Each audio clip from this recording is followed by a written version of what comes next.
Hello student, I am Rakesh, lecturer and motivational speaker. स्वागत करता हूं आपके अपने चैनल स्पेशल साइंस में। आज की टॉपिक में हम लोग हरित लवक, हरे रंग का वर्णक अर्थात हरित लवक, इसमें क्लोरोप्लास्ट का अध्ययन करेंगे। आज क्लियर करेंगे कि प्लांट्स में इसका क्या रोल है, ये कार्य क्या करता है, कहां पाया जाता है और इसकी इंपॉर्टेंस क्या क्या है। आई होप कि 10 से 15 मिनट के अंदर ये सारी टॉपिक्स एकदम क्लीन एंड क्लियर होंगी। अभी तो सिचुएशन समझ जाइए कि पाया कहां जाता है। सबसे पहले किसी चीज के बारे में अध्ययन करने से पहले उसका पूरा सरफेस नॉलेज होना बहुत कंपलसरी होता है। तो सरफेस नॉलेज, ये हरित लवक का इंपॉर्टेंस समझिए कि यह पौधों में पाया जाता है। वो भी कहां? प्लांट सेल में, अर्थात पौधों की कोशिकाओं में। कोशिकाओं के अंदर जो प्लांट सेल होती है अर्थात प्लांट की कोशिकाएं होती हैं, उनके अंदर ये लवक पाया जाता है। क्योंकि यह हरे रंग का वर्णक होता है। कौन से रंग का? हरे रंग का वर्णक होता है, इसीलिए इसे कहा जाता है हरित लवक। क्लियर हो रहा है? अर्थात लवक का मतलब कोई वर्णक हो और हरित का मतलब हरित अर्थात हरे रंग का वर्णक, इसीलिए हम कहते हैं हरित लवक। संरचना कुछ इस तरह की होती है। चूंकि हरे रंग का होता है तो एक बहुत मस्ट इंपॉर्टेंट कार्य समझ लीजिए कि इसी की उपस्थिति के कारण, किसके कारण? हरित लवक की उपस्थिति के कारण पौधों की जो पत्तियां होती हैं वो हरी दिखाई देती हैं। तो एक और संदेह, क्वेश्चन दिमाग में आता है कि क्या सर पौधों के पत्तियों के अलावा और भी भागों में पाए जाते हैं? नहीं भाई, केवल पत्तियों में पाए जाते हैं। और इनका मस्ट इंपॉर्टेंट काम क्या है? फोटोसिंथेसिस में वर्क प्ले करना। अर्थात पौधे जब अपने प्रकाश की उपस्थिति में अपने भोजन का निर्माण करते हैं, भोजन का फॉर्मेशन करते हैं, तो उसमें ये हरित लवक वर्क प्ले करता है। आई होप कि अब सरफेस के हिसाब से आप बहुत अच्छे से क्लियर हुए होंगे कि जो पत्तियां हरी भरी दिखाई देती हैं वो किसके कारण? हरित लवक के कारण दिखाई देती हैं। इसके अलावा और क्या बाबू कि यह प्लांट में पाया जाता है और फोटोसिंथेसिस अर्थात प्रकाश संश्लेषण में, पौधों में भोजन के निर्माण में मदद करता है। एक और बड़ा सेंसिटिव पॉइंट क्या है, अब आप समझिए। मैं आपको हरित लवक अभी समझा दूंगा, चुटकियों में समझ में आ जाएगा। एक छोटा सा क्वेश्चन है, मैं जहां स्टडी कराता हूं बच्चों को, वहां पे मैंने पूछा था, आपसे पूछ रहा हूं वंस अगेन, कि जब हम फूड मटेरियल्स लेते हैं, आप लेते हैं, हम लेते हैं, तो हमारे अंदर जो ऊर्जा स्टोर होती है वो फैट के रूप में होती है। अरे भैया, लोग कहते हैं ना कि अरे एकदम खा रहे हैं, मोटे होते चले जा रहे हैं, मोटा रहे हैं, है ना। तो हमारे शरीर में जो ऊर्जा एक्स्ट्रा स्टोर होती है वो फैट के रूप में होती है। आप मुझे बताइए कि प्लांट में जब यह भोजन बनता है, यह बनाने में वर्क प्ले करता है हरित लवक, तो प्लांट में जो एक्स्ट्रा भोजन बनता है वो किस रूप में होता है? ये कह सकते हैं होमवर्क है। आप कमेंट्स बॉक्स में कमेंट करके मुझे बताइएगा और अपनी उपस्थिति, अपनी प्रेजेंटिंग को कंफर्म करिएगा कि हाँ भाई, क्लास में आप भी प्रेजेंट थे। सस्पेंस वाली टॉपिक थी और होमवर्क में दिया गया। आइए डिस्कशन करते हैं इसके सरफेस पे।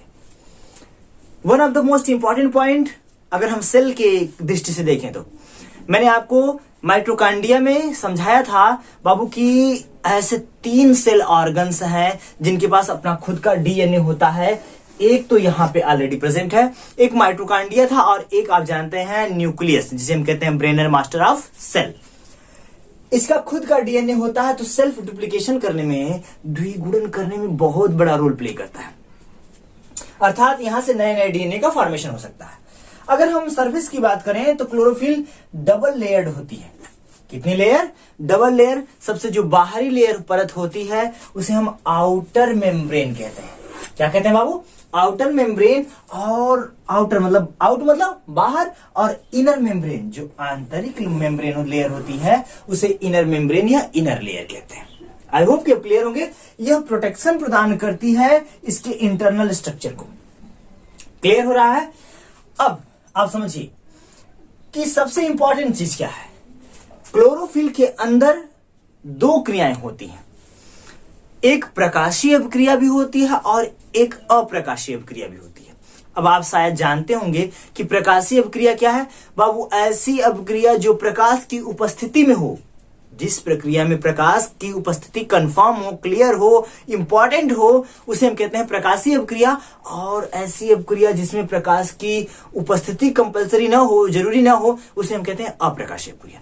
अब दोनों क्रियाओं से इसमें फूड का निर्माण होता है, पत्तियों में भोजन का निर्माण होता है। आई होप क्लियर हुआ होगा प्रकाशीय और अप्रकाशीय। क्लियर है? अब आप समझिए, इनके बीच बीच में अर्थात हरित लवक जो होते हैं, इनके बीच बीच में कुछ नई नई प्लेट्स पाई जाती हैं जो पूरे हरित लवक में सरफेस एक प्लेट की तरह फैली होती हैं। और उन सरफेस पे कॉइन, सिक्के की तरह संरचना पाई जाती है। सिक्का ऐसा लगता है कि 1 या 2 का जो कॉइन्स होता है, सिक्का होता है, उसको क्रम से 1 बाय 1 सजा दिया गया है। और उस कॉइन्स को हम एक भाषा में कहते हैं थैलाक्वाइड्स। क्या कहते हैं? थैलाक्वाइड्स। अब आप समझिए, थैलाक्वाइड्स जो होते हैं वो कॉइन्स नुमा संरचना होती है और उसको एक वर्ड में, अच्छा, ये जो सिक्के एक के ऊपर एक रखे गए हैं, उन एक सिक्के को क्या कहते हैं? थैलाक्वाइड्स। एक सिंगल सिक्के को क्या कहते हैं बाबू? जैसे अगर हम इसको इरेज कर दें, यहां से 2 या 3 स्टेप को हटा दें, तो यहां केवल एक स्टेप बच रहा है, ये वाला केवल एक बॉक्स बच रहा है। और एक बॉक्स को क्या कहते हैं? थैलाक्वाइड्स। और यही जब बॉक्स 3 या 4 स्टेप में होते हैं, क्वाइंस 1 2 3 4 होते हैं बीच में, तो इस समस्त क्वाइंस को थैलाक्वाइड्स ना कहके कहते हैं ग्रेनम। क्या कहते हैं? ग्रेनम कहते हैं। आई होप कि आप क्लियर होंगे। ग्रेनम में सबसे इंपॉर्टेंट चीज, मैं वर्क साथ साथ बताते चल रहा हूं, अगर आपके पास पेन है, पेपर है, कॉपी है, तो वही नोट करते रहिए।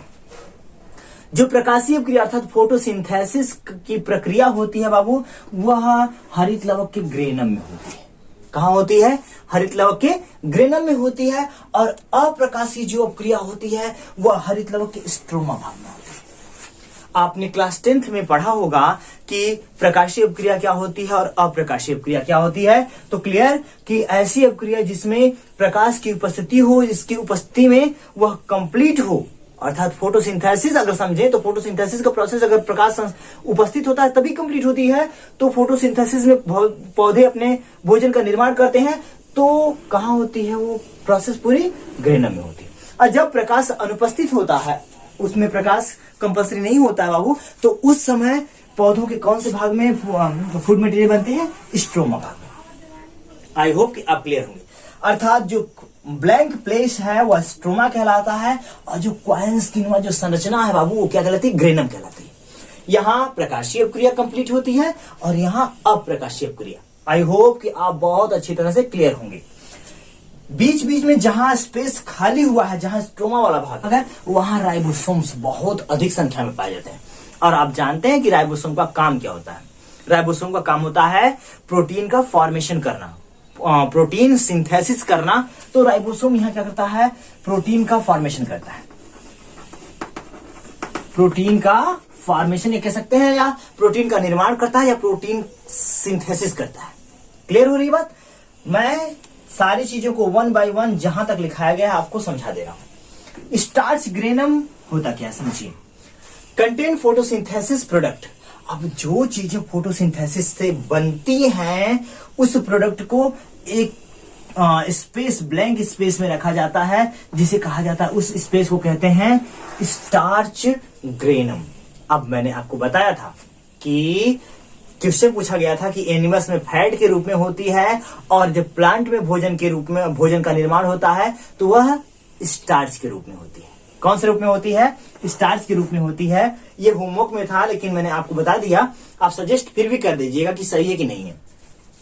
तो ये स्टार्च बनता है बीच बीच में, तो ये जाके जो है कि क्लोरोफिल के अंदर उपस्थित प्रेजेंट हो जाता है, स्टोर हो जाता है। तो यही पार्ट है वो प्रोडक्ट जो बना हुआ है पौधों के का भोजन। अगर हम क्लोरोफिल की खोज के बारे में थोड़ा सा पढ़ लेते हैं। क्लोरोफिल की जो खोज हुई वह सिम्पर नामक वैज्ञानिक ने, किसने की? सिम्पर नामक वैज्ञानिक ने 1883 में की। क्लियर हो रही बात कि सिम्पर नामक वैज्ञानिक ने कब की बाबू? 1883 में। अब क्लियर हुई, गर्मी बहुत ज्यादा है, बहुत प्रॉब्लम हो रही है। सिम्पर नामक वैज्ञानिक ने कब की? 1883 में। अब आप समझिए, ये जो स्ट्रक्चर है, अर्थात जो हरित लवक हम पढ़ रहे हैं, ये एक कोशिका में 30 से 40 होते हैं। कितने होते हैं बाबू? 30 से 40 हरित लवक एक कोशिका के अंदर पाए जाते हैं। पूरी पत्ती में नहीं, कहां, एक कोशिका में कितने, चाहे 30 से चाहे 20 से 40 कह सकते हैं। एक हरित लवक में 40 से 60 ग्रेनम होते हैं। ग्रेनम आपको बताया गया, ये जो क्वाइंस नुमा जो संरचना है, जो बिल्डिंग बनी हुई है, यही तो है ग्रेनम। और ग्रेनम की एक हरित लवक में कितने होते हैं, 40 से 60 होते हैं। प्रत्येक जो ग्रेनम होता है, जो क्वाइंस नुमा जो बिल्डिंग बनी हुई दिखाई दे रही है, ये किसकी बनी होती है, प्रोटीन की बनी होती है और फास्फोलिपिड की। आई होप कि आप समझ रहे होंगे कि ये जो भाग है, अगर ये सिंगल संरचना में है तो इसे थैलाक्वाइड्स कहते हैं। और थैलाक्वाइड्स अर्थात एक सिक्का है तो थैलाक्वाइड, और उसके ऊपर नया एक बिल्डिंग की नुमा संरचना बन जाए, नए बहुत सारे प्लेट्स बन जाए, या कह सकते हैं नए नए सिक्के को रख दिया जाए, तो वह भाग कहलाता है ग्रेनम। आई होप कि आप क्लियर होंगे। तो इतनी सारी चीजें थी। यह कहा जाता है कि प्रत्येक क्वांटासोम में 230 पर्णहरिम पाए जाते हैं। सारी चीजें सेल के अंदर की घटनाएं आपको समझाई जा रही हैं। सिम्पर नामक वैज्ञानिक ने खोज की, एक कोशिका के अंदर कितने जो होते हैं हरित लवक होते हैं बाबू, तो 20 से 40 के आसपास हरित लवक होते हैं। काम क्या होता है, फोटोसिंथेसिस का काम करना। जब प्रकाश होता है, प्रकाश संश्लेषण में जब भोजन का निर्माण होता है तो ग्रेनम में होता है, और जब अप्रकाशीय अपक्रिया में फोटोसिंथेसिस होती है, या कह सकते हैं भोजन का निर्माण होता है, तो स्ट्रोमा भाग में होता है। आई होप कि आप क्लियर होंगे। आपको यह भी बता दिया गया कि जो फूड मटेरियल स्टोर होता है पत्तियों में, वह स्टार्च के रूप में होता है, और जंतुओं में और आप में किस रूप में होता है वो, तो फैट के रूप में होता है। इतनी चीजें मस्ट इंपॉर्टेंट है। स्ट्रक्चर डायग्राम ड्रा कर लीजिएगा, outer layer, inner layer, protein, जो राइबोसोम्स, ग्रेनम लिख लीजिएगा, डीएनए, उसके बाद स्टार्च, स्ट्रोमा और थैलाक्वाइड्स। 4 से 6 नाम मस्ट इंपॉर्टेंट है, आप बहुत आसानी से समझ सकते हैं। आई होप कि आप क्लियर होंगे। मेरी वीडियो को देखने के लिए आपको बहुत बहुत थैंक यू। अपने समस्त नए और पुराने दोस्तों के व्हाट्सएप, फेसबुक पे शेयर कर दीजिएगा, जिससे हम लोगों की जो फैमिली है एकदम बढ़ सके और बेहतर ढंग से हम लोग पढ़ाई कर सके। आई होप कि आप समझ रहे होंगे। यदि आप किसी के लिए कुछ करते हैं तो नेचर और गॉड्स भी आपकी समस्त वर्क में आपकी हेल्प करते हैं। आई होप कि आप क्लियर होंगे। आगे बढ़ते हैं। ये पॉइंट आई होप कि आप एकदम पूरी तरह से क्लियर हुई होगी। तो बेहतरीन ढंग से पढ़ाई करिए, बेस्ट करने की कोशिश करिए, और इतनी ज्यादा गर्मी से अपने आप को बचा के रखिए। Thank you so much, once again best of luck.